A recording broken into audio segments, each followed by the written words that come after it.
সম্মানিত রোজাদার ভাই ও বোনেরা, আমরা পবিত্র মাহ রমাদানের একদম শেষ দ্বার প্রান্তে। আজ 27শে রমাদান, আর 2-3 দিন পরেই ঈদ উল ফিতর। ঈদ উল ফিতরের আগেই সাদাকাতুল ফিতর আদায় করা ওয়াজিব।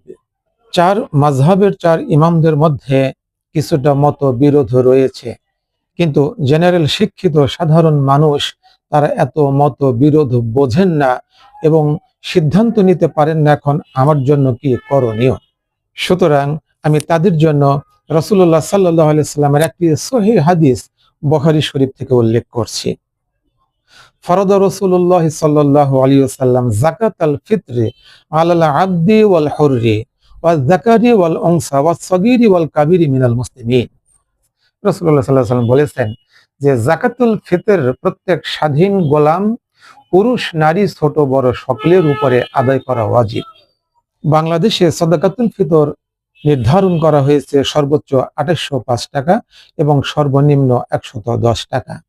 সোজা সাপটা কথা, যারা ধনী ব্যক্তি তাদের সর্বনিম্ন 2805 টাকা সাদাকাতুল ফিতর আদায় করতেই হবে, আর যারা গরিব তাদের ঈদের দিন পর্যন্ত খাদ্য, বস্ত্র, ভরণ পোষণ সব খরচ বাদে যদি 110 টাকা ঘরে থাকে তাহলে তাকেও সাদাকাতুল ফিতর আদায় করতে হবে। কারণ সাদাকাতুল ফিতরের উদ্দেশ্য হচ্ছে রোজা রেখে যে ভুল ত্রুটিগুলো হয়, অনেক পাপ কাজ আমরা করে থাকি, এই রোজাটাকে ফিল্টার করার জন্য, পরিশুদ্ধ করার জন্য সাদাকাতুল ফিতর আদায় করতে হয়, যাতে করে আল্লাহ তাআলা এর বিনিময়ে আমাদের রোজাগুলো আল্লাহ তাআলা পরিশুদ্ধ করে কবুল করে নেন। তাহলে শুধু ধনীদের রোজার মধ্যেই ভুল ত্রুটি হয়েছে, তারাই শুধু সাদাকাতুল ফিতর আদায় করে রোজাটা পরিশুদ্ধ করে নেবে, আর যারা গরিব তাদের রোজার মধ্যে কোনোই ভুল ত্রুটি হয় নাই, তাদেরকে সাদাকাতুল ফিতর আদায় করে রোজাটা পরিশুদ্ধ করতে হবে না, বিষয়টা তো এমন নয়।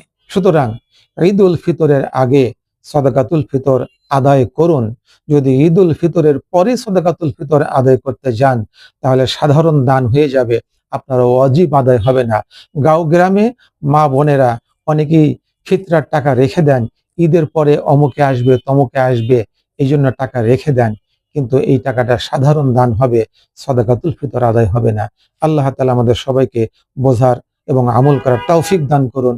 আসসালামু আলাইকুম ওয়া রাহমাতুল্লাহি ওয়া বারাকাতুহু।